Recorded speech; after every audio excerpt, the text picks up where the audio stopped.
환영합니다. 여러분의 마음, 이곳에서 풀고 가세요. 저는 올해 65을 맞이한 평범한 어머니입니다. 평범하다고요? 사실 저는 단 한 번도 평범하게 살아본 적이 없습니다. 제 삶의 대부분을 아들 준호에게 쏟아부으며 살았으니까요.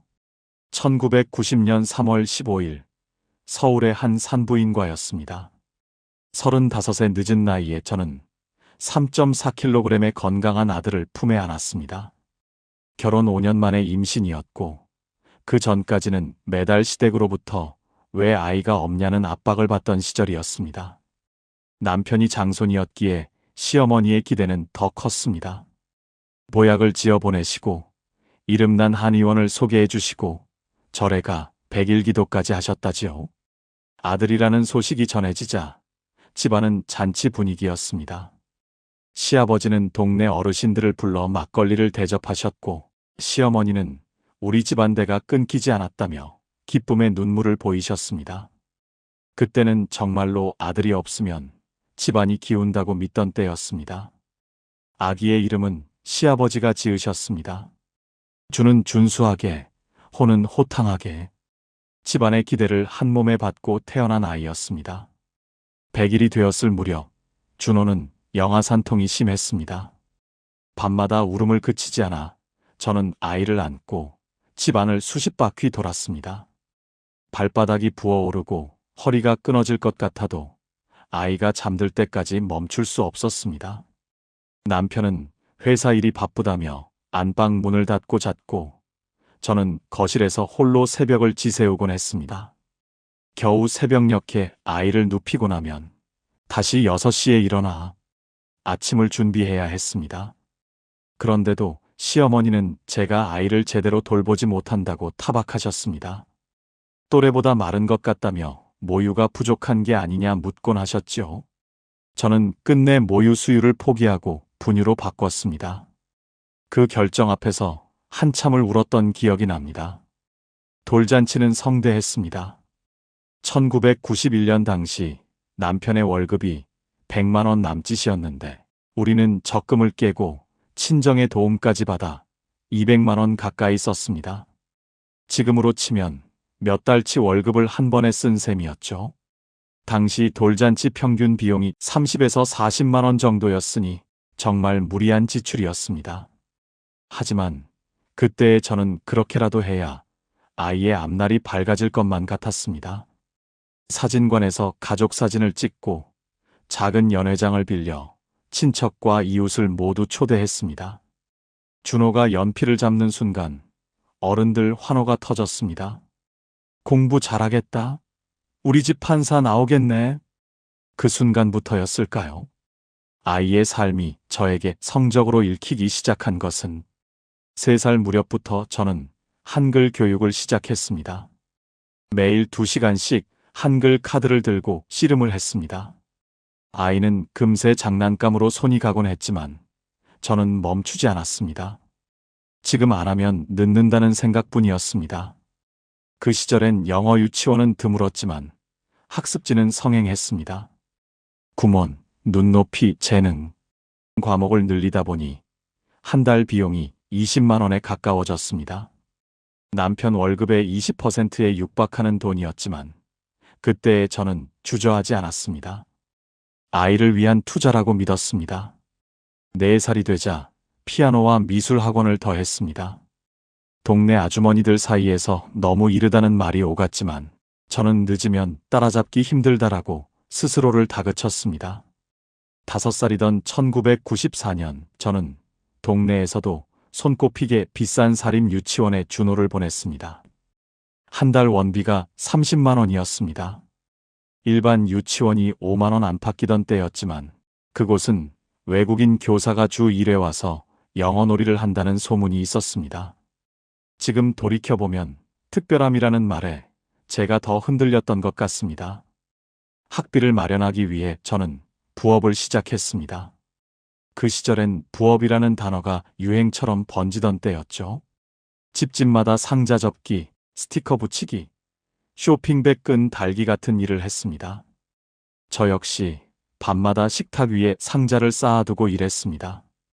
손끝은 테이프 자국으로 굳고 어깨는 늘 결렸습니다. 그래도 준호를 위해서라면 괜찮다고 스스로를 다독였습니다. 하지만 준호는 유치원에 적응하지 못했습니다. 매일 아침 문 앞에서 울며 엄마 가지 말을 반복했습니다. 선생님은 아직 어리니까 천천히 적응시켜보자고 했지만 저는 그 말을 믿지 않았습니다. 시간이 지나면 괜찮아질 거예요. 그 말을 내 입으로 하며 정작 아이의 손을 떼어내고 문을 닫은 건 저였습니다. 6살이 되던 1995년, 준호는 점점 말수가 줄었습니다. 혼자 앉아 멍하니 창밖을 보거나 밥을 몇 숟가락 뜯어 말곤 했습니다. 밤엔 악몽을 꾸며 울기도 했습니다. 소아과 의사는 요즘 아이들 스트레스 때문일 수 있다고 했지만 저는 웃어넘겼습니다. 요즘 애들 다 이렇게 키워요. 그 말이 제 무지와 두려움을 감싸주던 변명이었다는 걸 그땐 몰랐습니다. 1996년 7살이 된 준호는 초등학교 입학을 앞두고 있었습니다. 저는 불안했습니다. 다른 아이들보다 뒤처질까봐, 또래보다 앞서가야 한다는 생각뿐이었습니다. 그래서 초등학교 1학년 과정을 이미 끝내고 2학년 수학을 가르치기 시작했습니다. 동네에 새로 생긴 속셈학원에서는 수학 영재를 만든다는 전단을 돌렸고 저는 바로 등록했습니다. 태권도 학원도 보내고 집에서는 받아쓰기와 일기까지 챙겼습니다. 준호의 하루는 아침 7시에 시작했습니다. 학습지, 유치원, 학원 2곳, 집에 와서 복습, 그리고 밤 9시 반 취침. 7살 아이의 하루로는 너무 버거웠습니다. 하지만 그땐 몰랐습니다. 힘든 건 성장의 과정이라 믿었으니까요.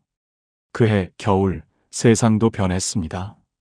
IMF 외환위기가 닥치면서 남편의 회사가 구조조정을 시작했습니다.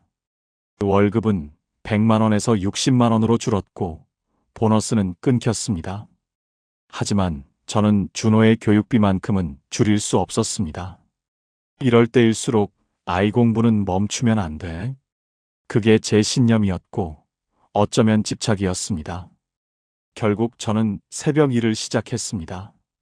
새벽 4시에 일어나 시장으로 향했습니다. 채소 다듬고 박스 정리하고 장사 준비를 도왔습니다. 하루 3시간 일하면 1만 5천 원 정도. 그래도 한 달이면 40만 원 가까이 벌 수 있었습니다. 그 돈으로 학원비를 냈고 도시락 반찬거리를 샀습니다. 1997년 봄, 준호가 초등학교에 입학했습니다. 입학식 날, 준호는 제 손을 뿌리치고 혼자 교실로 들어갔습니다. 다른 아이들이 엄마 손을 꼭 잡고 있을 때 준호만은 혼자였습니다. 그때 저는 이상하게도 뿌듯했습니다. 우리 아이는 의젓하네. 하지만 그건 의젓함이 아니라 이미 정서가 굳어버린 침묵이었음을 훗날 알게 되었습니다. 첫 시험에서 준호는 100점을 받았습니다. 저는 자랑스러워 시댁과 친정에 모두 전화를 걸었습니다. 하지만 며칠 뒤 담임 선생님의 전화 한 통이 제 기쁨을 무너뜨렸습니다. 쉬는 시간에도 준호는 교실에만 있어요. 친구들이랑 어울리지 않아요. 2학년이 되자 준호는 손톱을 물어뜯기 시작했습니다. 연필을 꽉 쥐어 손가락에 굳은 살이 생겼고 책상 아래 다리를 끊임없이 떨었습니다. 머리를 긁어 두피에 상처가 나기도 했습니다. 그러던 어느 날 학교에서 전화가 왔습니다. 준호가 쓰러졌다는 연락이었습니다. 병원 응급실로 달려갔을 때 아이는 창백한 얼굴로 링거를 맞고 있었습니다. 의사는 영양실조와 스트레스성 위염입니다라고 말했습니다. 아침을 자주 거르고 점심도 거의 손대지 않았다는 담임의 말에 저는 망연자실했습니다. 그날 밤 저는 또다시 아이를 위해 도시락 반찬을 더 챙겼습니다. 그게 해결책이라고 믿었으니까요. 병원에서 돌아온 뒤에도 저는 준호의 학원 스케줄을 바꾸지 않았습니다. 대신 영양제를 챙겨 먹이고 위장약을 상비약처럼 준비했습니다. 준호는 약을 먹으며 공부했고 성적은 여전히 반 1등을 놓치지 않았습니다. 그 성적표를 볼 때마다 저는 안도했습니다. 괜찮아. 힘들어도 결국엔 아이에게 도움이 될 거야. 그게 제 확신이자 스스로를 합리화하는 주문이었습니다. 그러던 어느 날 3학년이 되던 해였습니다. 준호의 가방을 정리하다 우연히 일기장을 발견했습니다. 그 안에는 제 심장을 멈추게 하는 문장이 있었습니다. 나는 로봇이다. 엄마가 만든 로봇. 공부하고 학원 가고 또 공부하고. 이게 내 인생의 전부다. 가끔 죽고 싶다. 그러면 이 모든 게 끝날 텐데. 하지만 엄마가 슬퍼할 것 같아서 못 죽겠다. 엄마는 나 때문에 일도 하시고 고생하시니까. 나는 정말 나쁜 아들이다. 그 문장을 읽는 동안 숨이 막혔습니다. 가슴이 찢어지는 것 같았지만 저는 일기장을 조용히 덮었습니다. 사춘기가 일찍 온 것뿐이야. 크면 엄마 마음을 알게 되겠지. 그렇게 스스로를 달래며 아무 일도 없던 것처럼 다시 밥상을 차렸습니다. 하지만 그날 밤 아이가 자는 얼굴을 오래 바라보았습니다. 입술이 바짝 말라 있었고 눈 밑에는 다크서클이 깊었습니다. 이 아이는 언제 웃었던가? 그 질문이 머리를 스쳤지만 곧 외면했습니다. 제가 만든 세상이 아이를 짓누르고 있다는 사실을 그때는 인정할 용기가 없었습니다. 4학년이 되던 어느 날 사건이 터졌습니다. 준호가 학원에 간다고 나갔는데 밤 10시가 넘어도 돌아오지 않았습니다. 학원에 전화를 하니 오늘은 결석했다고 했습니다. 순간 머리가 새하얘졌습니다. 경찰에 신고하려는 순간 현관문이 열렸습니다. 준호가 말했습니다. 한강에 갔어요. 그냥 강물 좀 보고 있었어요. 그 말을 듣는 순간 눈앞이 깜깜해졌습니다. 저는 그날 처음으로 준호를 때렸습니다. 손이 덜덜 떨렸고 가슴이 미친 듯이 뛰었습니다. 그런데 아이는 울지 않았습니다. 그저 저를 똑바로 쳐다봤습니다. 텅 빈 눈빛. 그 눈빛이 아직도 제 가슴에 남아 있습니다. 5학년이 되면서 준호는 완전히 입을 닫았습니다. 학교에서 돌아오면 방으로 들어가 문을 잠그고 나오지 않았습니다. 밥 먹으라고 불러도 대답이 없고 겨우 나와도 한마디 하지 않았습니다. 성적은 여전히 상위권이었지만 아이의 눈에는 생기가 없었습니다. 학교 선생님은 준호는 모범생이지만 친구가 없어요라고 하셨습니다. 하지만 저는 공부 잘하면 됐지. 친구가 뭐가 중요하냐고 대수롭지 않게 여겼습니다. 6학년 봄, 담임 선생님이 저를 급히 학교로 부르셨습니다. 준호가 자해를 하는 것 같다는 말이었습니다. 팔에 컴퍼스로 긋거나 손톱으로 파낸 듯한 상처가 여러 개 있었다고 했습니다. 집에 돌아와 확인하니 정말이었습니다. 왼팔에는 오래된 흉터와 새 상처가 뒤섞여 있었습니다. 왜 이랬어? 제가 묻자 준호는 고개를 들지 않고 담담히 말했습니다. 아프면 살아있는 것 같아서요. 그 말에 무너졌습니다. 하지만 다음 날 저는 또 아이를 학원에 보냈습니다. 중학교만 가면 괜찮아질 거야. 고등학교만 가면, 대학만 가면. 그 믿음이 제 마지막 버팀목이었습니다. 2003년 준호는 중학교에 입학했습니다. IMF가 지나고 세상은 더 경쟁적으로 변했습니다. 특목고 붐이 시작됐고 부모들은 모두 자녀를 외고나 과학고에 보내려 했습니다. 저 역시 예외가 아니었습니다.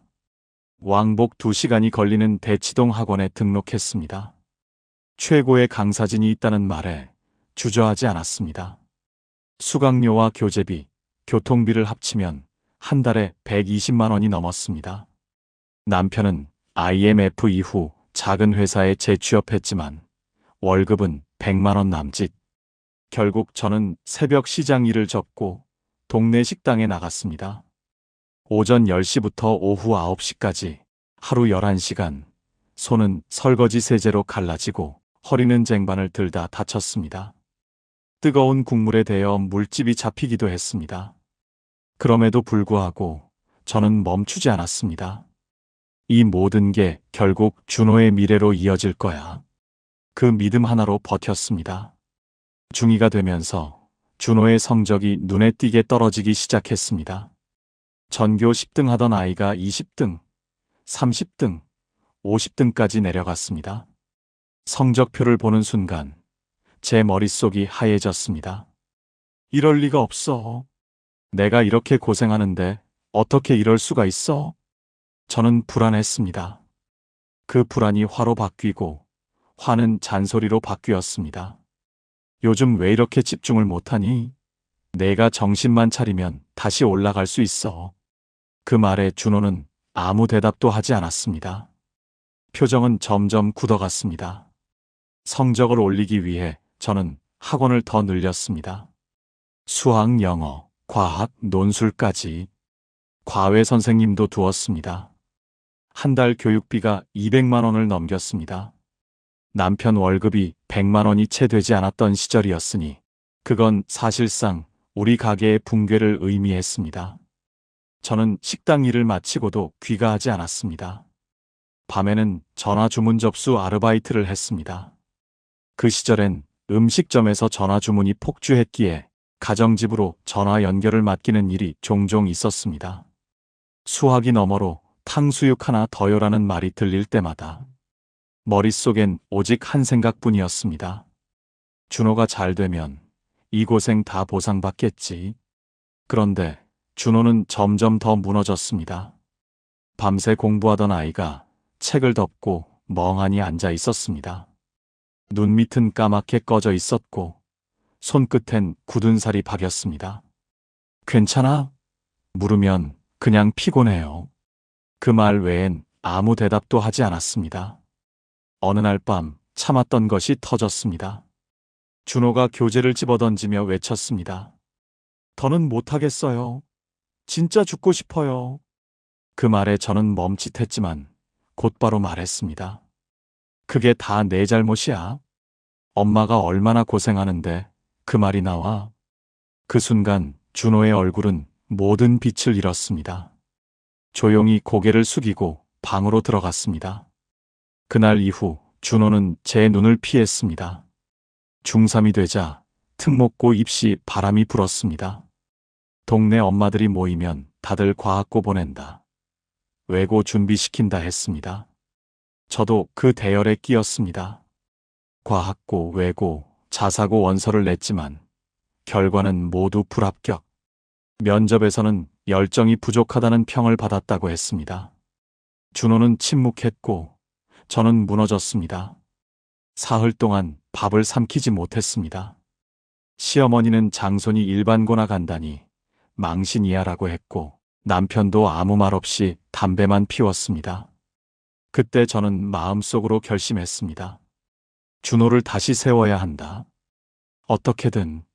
하지만 일반고에 입학한 준호는 더 깊은 어둠 속으로 빠져들었습니다. 학교에선 모범생이라 불렸지만 집에서는 하루 종일 문을 걸어 잠갔습니다. 밥을 차려도 식탁에 앉지 않았고 저녁마다 방 안에선 책 넘기는 소리 대신 숨죽인 한숨이 들려왔습니다. 고1 겨울, 준호는 달라졌습니다. 혼잣말을 하고 벽을 보고 웃다가 갑자기 울었습니다. 병원에 데려가자 의사는 조심스럽게 말했습니다. 우울증 초기입니다. 불안장애와 조현 증세가 조금 보입니다. 치료를 시작해야 합니다. 하지만 저는 고개를 저었습니다. 정신과 기록이 남으면 입시에 불리하지 않나요? 의사는 단호히 말했습니다. 지금은 대학보다 아이가 먼저입니다. 하지만 저는 그 말을 듣지 않았습니다. 조금만 버티면 괜찮아질 거예요. 그 말은 위로가 아니라 자기 최면이었습니다. 고2 봄 사고가 터졌습니다. 친구가 넌 엄마 로봇이잖아. 공부기계라며 놀렸고 준호는 참다 못해 의자를 던졌습니다. 다행히 다친 사람은 없었지만 교실 창문이 깨졌습니다. 학교에서는 생활지도위원회가 열렸고 준호는 2주 정학 처분을 받았습니다. 선생님은 아이가 너무 지쳐 있습니다. 상담을 꼭 권합니다. 라고 했지만 저는 부끄러웠습니다. 우리 아이가 문제아처럼 보이면 어쩌나. 이 일로 소문이라도 나면 대학은 물 건너가겠지. 결국 아무 조치도 하지 않았습니다. 정학 기간 동안 준호는 완전히 무너졌습니다. 하루 종일 방에서 나오지 않았고 불 꺼진 방 안에서 책상에 엎드려 있었습니다. 그 방 앞에서 저는 문을 두드리며 말했습니다. 준호야, 엄마가 다 널 위해 그러는 거야. 조금만 더 참고 견디자. 그 말에 대답은 없었습니다. 대신 문틈 사이로 희미한 울음소리만 새어나왔습니다. 고3이 되자 저는 모든 걸 쏟아부었습니다. 새벽 5시에 아이를 깨워 아침 자습을 시키고 도시락 2개를 싸서 학교에 보냈습니다. 이제 1년만 참으면 된다. 1년만. 그 말이 제 주문처럼 입에 붙어 있었습니다. 하지만 준호는 이미 한계에 도달해 있었습니다. 수업 시간에 졸고 시험지를 백지로 내고 학원에서도 멍하니 앉아 있었습니다.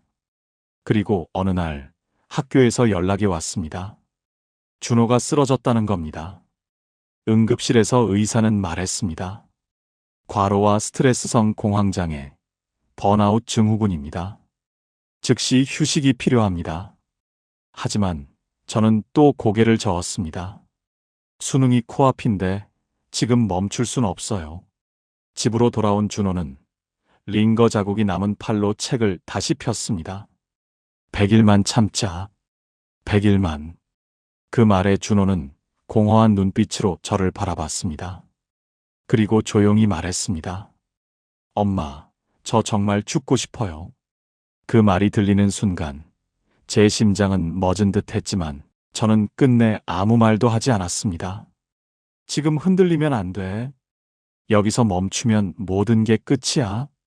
그게 제 마지막 착각이었습니다. 수능 일주일 전 서랍 속에서 종이 한 장을 발견했습니다. 엄마, 미안해요.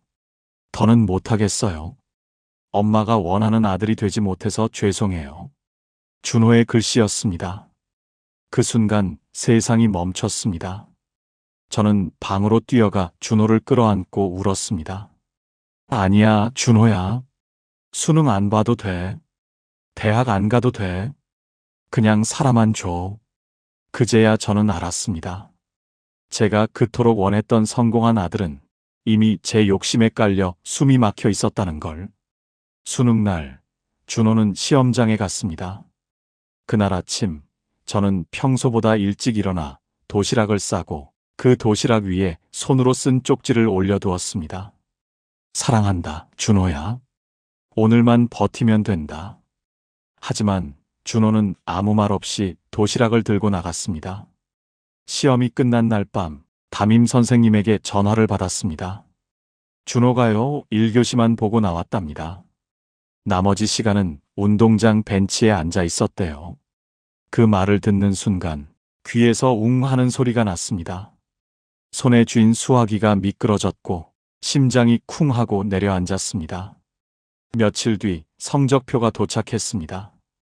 등급은 거의 최하위. 그동안의 피눈물 같은 시간들이 한순간에 무너졌습니다. 준호는 아무 말도 하지 않았습니다. 그저 식탁 위에 수험표를 올려놓고 방으로 들어갔습니다. 그 뒷모습이 이상하게도 편안해 보였습니다. 그날 밤 준호의 방에서는 조용히 음악이 흘러나왔습니다. 아주 오랜만에 듣는 평화로운 노래소리였습니다. 재수를 시키려 했습니다. 이번엔 잘할 수 있어. 엄마가 다 준비해 줄게. 하지만 준호는 고개를 저었습니다. 차라리 죽여주세요. 그 말에 저는 숨이 막혔습니다. 그런데도 이상하게 눈물이 나오지 않았습니다. 그저 멍하게 서 있었습니다. 이 아이가 지금 나를 원망하고 있구나. 그제야 깨달았습니다. 그 후 1년 동안 준호는 재수를 하는 척 했습니다. 도서관에 간다고 나가서는 PC방에서 밤을 새우거나 만화방에서 시간을 보냈습니다. 저는 알면서도 모른 척 했습니다. 그래, 지금은 쉬게 두자. 언젠가 다시 시작하겠지. 그게 제 방식의 도피였습니다. 다음해 준호는 수도권의 한 전문대에 합격했습니다. 4년제가 아닌 2년제였습니다. 시어머니는 장손이 전문대라니 하며 한숨을 쉬었고 친척들은 수군거렸습니다. 하지만 준호는 오히려 담담했습니다. 엄마, 괜찮아요. 전 여기가 좋아요. 그 얼굴에는 처음 보는 평온이 있었습니다. 전문대에서 준호는 컴퓨터를 배웠습니다. 처음으로 스스로 선택한 공부였습니다. 성적은 평범했지만 표정은 달라졌습니다. 졸업 후 작은 IT 회사에 들어갔고 하루 10만 원 남짓 벌면서도 웃었습니다. 일이 재밌어요. 그 한마디에 저는 알 수 없는 허전함을 느꼈습니다. 그토록 바라던 성공의 기준이 사실은 제 안에만 있었음을 깨닫지 못했습니다. 군대를 다녀온 준호는 훨씬 성숙해졌습니다. 그리고 어느 날 조심스럽게 말했습니다. 엄마, 저 편입 준비하려고요. 이제 와서 뭐하러? 힘들게 일자리 잡았는데. 하지만 준호는 단호했습니다. 이번엔 제가 하고 싶어서 하는 거예요. 그 말이 왠지 낯설었습니다.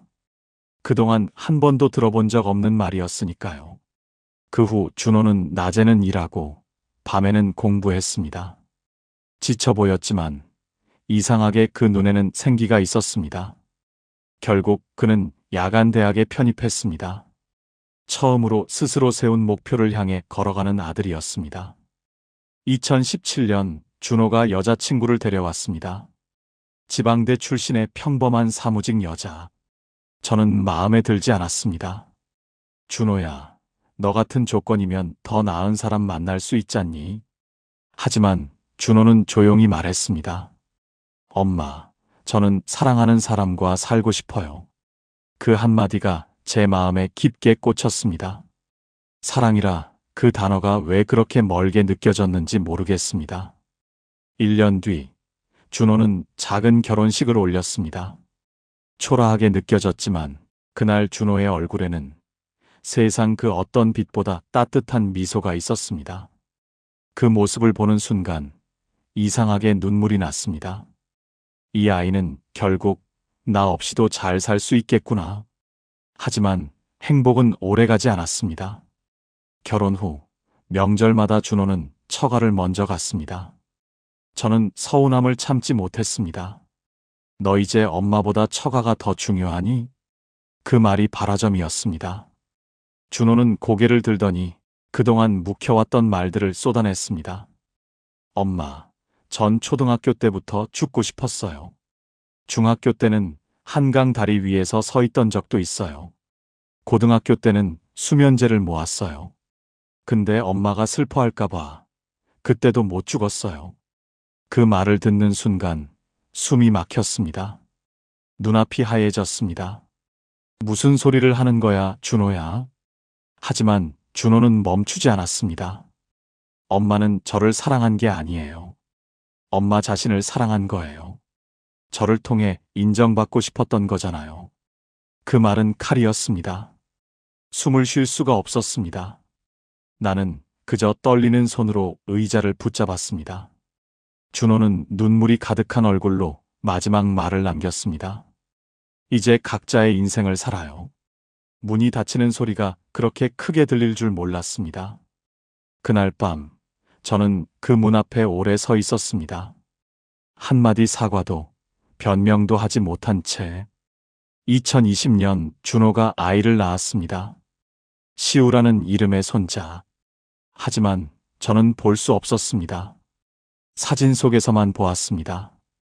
화면 속 준호는 아내와 아이 곁에서 환하게 웃고 있었지만 그 웃음에 저는 끼어들 자리가 없었습니다. 2021년 봄 마트에서 준호 가족을 우연히 마주쳤습니다. 순간 시간이 멈춘 것 같았습니다. 준호의 눈빛은 차가웠고 며느리는 서둘러 계산대로 향했습니다. 저는 어색하게 웃으며 시우야 하고 불렀지만 아이는 고개를 숙였습니다. 그들 가족의 뒷모습이 멀어질 때까지 저는 제자리에 서 있었습니다. 손끝이 떨리고 숨이 막혔습니다. 그날 밤 거울 앞에 섰습니다. 63세 늙은 여자가 있었습니다. 아들을 위해 살았다고 믿었지만 결국 아무도 곁에 남지 않았습니다. 남편도 아들도 손자도, 그리고 무엇보다 나도 없었습니다. 오래된 앨범을 꺼냈습니다.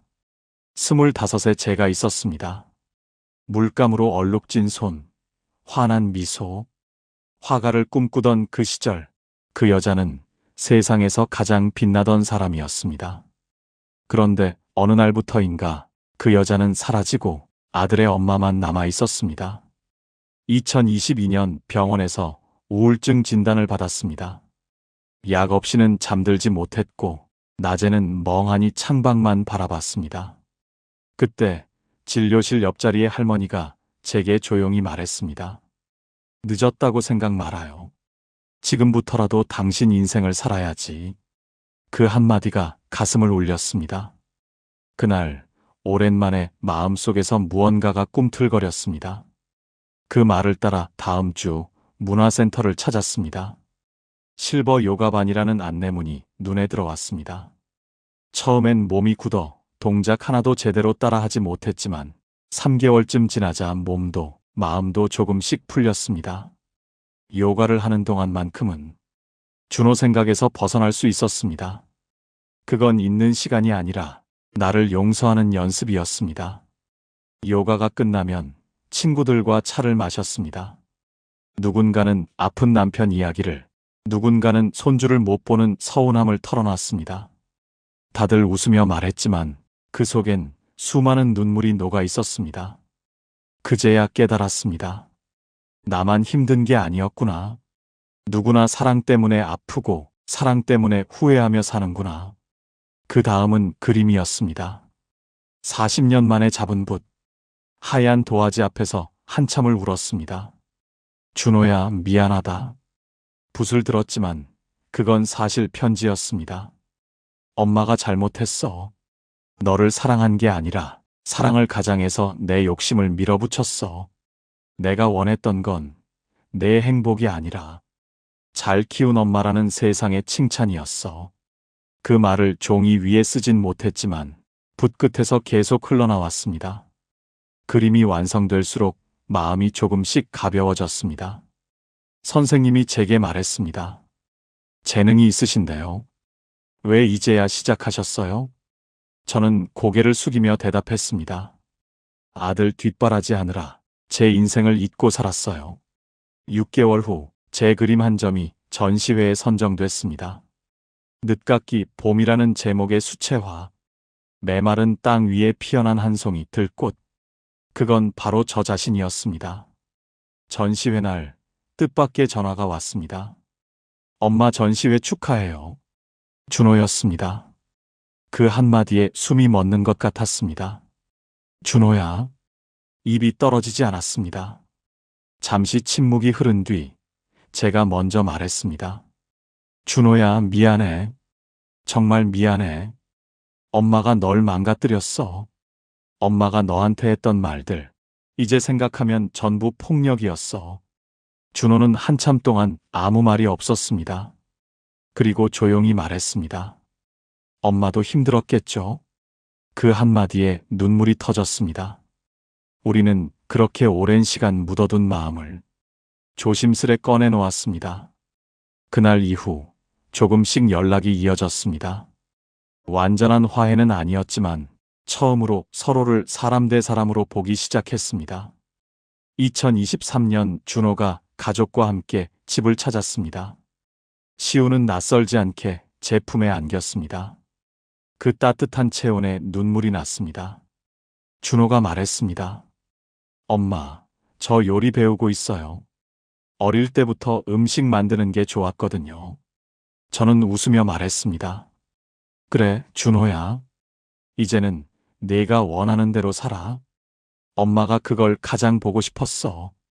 그날 밤, 저는 오랜만에 편안히 잠들었습니다. 꿈속에서 25의 제가 웃고 있었습니다. 잘했어. 이제야 내 인생을 찾았구나. 2024년 두 번째 개인전. 이번엔 더 큰 규모였습니다. 준호 가족이 모두 왔습니다. 시우가 제 그림 앞에서 할머니 화가 라고 외쳤을 때 그 한마디에 저는 평생 처음으로 진짜 성취감을 느꼈습니다. 누군가의 엄마가 아니라 나로 불린 순간이었으니까요. 그 후로 봉사활동도 시작했습니다. 독거 어르신들에게 도시락을 배달하고 문화센터 그림교실에서 보조 강사로 일했습니다. 남을 돕는 일이 이렇게 따뜻한 행복을 주는 줄 그땐 몰랐습니다. 요가 강사 자격증에도 도전했습니다. 6개월간의 과정을 마치고 자격증을 받았을 때 거울 속 제 얼굴이 믿기지 않았습니다. 예전엔 늘 지쳐 있었는데 이제는 제 눈 속에 빛이 있었습니다. 지금은 일주일에 2번 어르신들에게 요가를 가르칩니다. 선생님 덕분에 몸이 가벼워졌어요. 요즘은 웃을 일이 많아요. 그 말 한마디 한마디가 제게는 삶의 보상처럼 느껴집니다. 준호와의 관계도 회복되었습니다. 한 달에 2번쯤 만나고 서로의 일상을 조용히 나눕니다. 이젠 묻지 않습니다. 잘 지내니? 그 한마디면 충분합니다. 저도 준호도 서로를 있는 그대로의 사람으로 인정하게 되었습니다. 얼마 전 준호에게서 이런 메시지가 왔습니다. 엄마 65에 새 시작을 하는 엄마가 자랑스러워요. 저도 엄마처럼 용기 있게 살고 싶어요. 그 문자를 읽으며 눈물이 흘렀습니다. 그제야 알았습니다. 공부를 잘하면 행복할 줄 알았습니다. 남들보다 앞서면 인생이 빛날 줄 알았습니다. 하지만 행복은 성적표에 있는 게 아니라 마음 안에 있었습니다. 그때는 몰랐습니다. 사랑과 욕심의 경계를. 아들을 위한다며 사실은 제 불안과 체면을 위해 달렸다는 걸. 준호에게 상처를 준 것도 결국 그 사랑의 모양이 잘못됐던 탓이었습니다. 그래서 저는 이제 용기를 내어 말했습니다. 준호야, 미안하다. 엄마는 내가 행복하길 바라면서도 정작 행복이 뭔지도 모르고 살았어. 준호는 조용히 제 손을 잡고 말했습니다. 괜찮아요, 엄마. 진심으로 사과해줘서 고마워요. 그 사과 덕분에 저도 마음이 다 풀렸어요. 그날 이후 저는 제 인생의 새로운 장을 살고 있습니다. 2025년 저는 65입니다. 아침엔 요가를 하고 오전엔 그림을 그리고 오후엔 봉사활동을 하며 저녁엔 친구들과 차를 마십니다. 하루가 짧을 만큼 바쁘지만 마음은 한없이 평화롭습니다. 준호는 여전히 IT 회사에 다니지만 주말엔 요리 교실에 다닙니다. 언젠가 작은 레스토랑을 열고 싶다고 합니다. 저는 진심으로 응원합니다. 이번엔 내 기준의 성공이 아니라 준호의 행복을 응원합니다. 시우는 밝고 건강하게 자랍니다. 무엇이 되든 상관없습니다. 스스로를 사랑할 줄 아는 아이로 자라주면 그것으로 충분합니다. 그리고 이제야 깨닫습니다. 나이 들어 필요한 건 자식이 아닙니다. 자식은 언젠가 제 손을 떠납니다. 그건 자연의 순리이니까요. 진짜 필요한 건 나 자신입니다. 나를 사랑하고 나를 존중하며 나의 꿈을 다시 품는 일. 그게 인생 후반의 진짜 시작입니다. 그리고 오늘 밤 잠들기 전 25의 나에게 이렇게 말해주고 싶습니다. 그동안 정말 고생 많았어. 누구보다 열심히 살았고 누구보다 사랑하려 애썼지. 공부 잘하는 아이의 엄마로 사느라 내가 얼마나 외로웠는지 이제야 알겠어. 이제 그만 괜찮아도 돼. 다른 사람의 꿈이 아니라 너 자신을 위한 꿈을 꿔도 돼. 그림을 그리고 요가를 배우고 친구들과 웃는 그 시간이 바로 내 인생이야. 앞으로는 더 이상 누군가의 엄마로서가 아니라 나로 살아가자. 그게 늦게 피어난 우리의 봄이니까. 저는 65에 깨달았습니다. 사랑만으로도 희생만으로도 행복해질 수는 없다는 걸요. 늦었다고요? 아닙니다. 지금이 가장 좋은 때입니다. 꽃이 피는 시기는 다를 뿐 피지 못한 인생은 없으니까요. 혹시 이 글을 읽는 부모님들, 자식이 인생의 전부인 삶을 살고 계신가요? 그렇다면 잠시 멈춰서서 당신 자신을 한번 바라보세요. 자식은 당신의 그림자가 아닙니다. 당신이 걷던 길을 따라가야 할 이유도 없습니다. 자식에게는 자식의 하늘이 있고 당신에게도 당신만의 별이 있습니다. 놓아주세요. 그리고 당신을 찾으세요. 당신의 인생도 여전히 소중합니다. 당신의 꿈은 아직 살아있고 당신의 마음엔 여전히 봄이 남아 있습니다. 오늘부터라도 해보세요. 작은 것 하나라도 당신의 마음이 미소 지을 수 있는 일부터요. 그것이 결국 당신을 다시 숨 쉬게 하고 당신의 자식까지도 자유롭게 하는 길입니다. 우리는 모두 누군가의 부모이기 전에 한 사람의 인생이었습니다. 그리고 그 인생은 지금이라도 충분히 아름다워질 수 있습니다. 감사합니다. 오늘 영상을 보며 여러분은 어떤 생각이 드셨나요? 부모와 자식의 관계, 그리고 자신의 인생에 대해 깊이 생각해보는 시간이 되었기를 바랍니다. 여러분의 경험과 생각을 댓글로 나눠주세요.